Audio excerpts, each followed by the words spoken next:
In this tutorial, we will show you how to create a really quick vampire bite with just a few products. Let's get started. First, we will be using Sculpt It to sculpt the bites on our model's neck.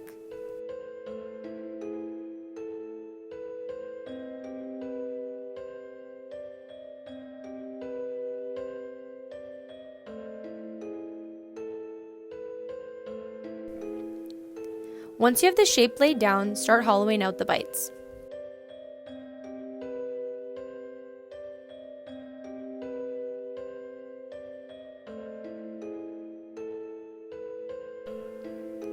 Then take our loose powder to set the bites and remove the shine.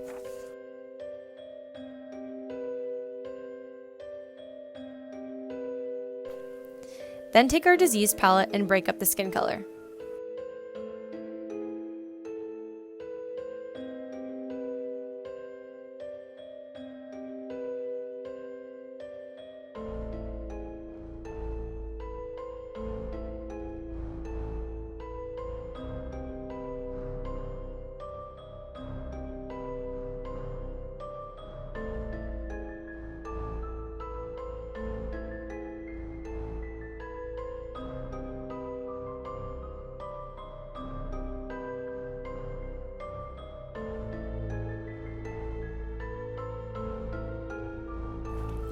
Now take our drying blood to finish off the look.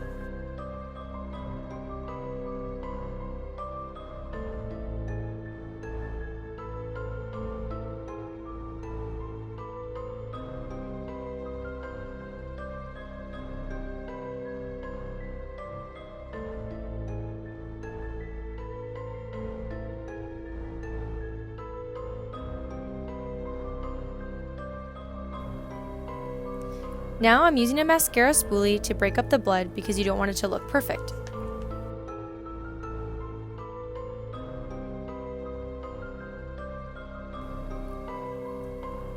And there you go, a very fast and simple vampire bite only using a few products.